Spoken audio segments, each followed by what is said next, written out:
నమస్తే, welcome to హా TV. ఏపీలో టీడీపీ కూటమి పాలనకు ఏడాది పూర్తయింది. ఈ సందర్భంగా జరిగిన మంత్రివర్గ సమావేశం సైతం ఉత్సాహంగా ఉల్లాసంగా సాగింది. కూటమి సారథికి చంద్రబాబుకు అభినందనలు తెలియజేస్తూ మంత్రులు అందరూ చప్పట్లతో సమావేశంలో ఒక సందడిని సృష్టించారు. చంద్రబాబు సైతం ఎంతో ఆనందంగా మంత్రులతో ముచ్చటించారు. మన ఏడాది పాలన బాగుంది అని బాబు చెప్పేసరికి మంత్రులతో పాటు అంతా ఊపిరి పీల్చుకున్నారు. ఎందుకంటే ప్రతిరోజు సర్వేలు చేస్తూ జనాభిప్రాయాన్ని కూడగట్టడంతో చంద్రబాబును మించిన వారు లేరు. అందువల్ల ఆయన తన నివేదికలు అన్నీ క్రోడీకరించి ఈ మాట చెప్పారు అని అంతా భావిస్తున్నారు.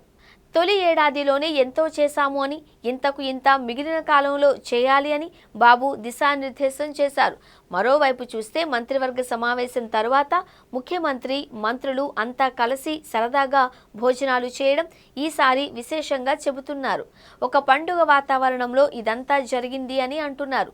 3 పార్టీలతో చంద్రబాబు కూటమి ప్రభుత్వం నడుపుతూ అందరినీ కలుపుకొని పోతూ తొలి ఏడాది ఏపీ లాంటి ఆర్థిక ఇబ్బందులు ఉన్న రాష్ట్రంలో నిర్వహించడం అంటే టఫ్ టాస్క్గానే భావించాలి. కానీ దానిని చంద్రబాబు సాధించారు అని అంటున్నారు. పైగా కూటమి ఏడాది పాలన మీద ఓవరాల్గా సంతృప్తి జనంలో ఉంది అని ఒక ఫీడ్బ్యాక్ కూడా కూటమి పెద్దలకు అందడంతో మరింత ఖుషి అవుతున్నారు. రానున్న కాలంలో ఈ ఇబ్బందులు మెల్లగా తొలగిపోతే మంచి రోజులు వస్తాయని, అప్పుడు ప్రజలకు ఇంకా మేలు చేయవచ్చు అన్నది కూటమి ప్రభుత్వ పెద్దల భావనగా ఉంది. ఇక మంత్రివర్గ సమావేశంలో మరో విశేషం ఏంటి అంటే చంద్రబాబు, పవన్ ఏకాంతంగా ముచ్చటించుకోవడం. డిప్యూటీ సీఎం పవన్ కళ్యాణ్తో సీఎం చంద్రబాబు కాసేపు ఏకాంతంగా మాట్లాడారు. ఈ సందర్భంగా ఇద్దరు పలు విషయాలు చర్చించుకున్నారు అని తెలుస్తోంది.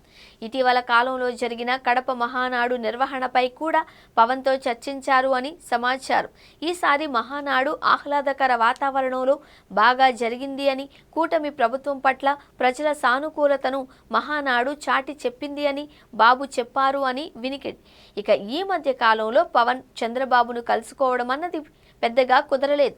దాంతోనే ఇద్దరూ కలిసి కొంతసేపు ఏకాంతంగా మాట్లాడుకున్నారు అని భావిస్తున్నారు.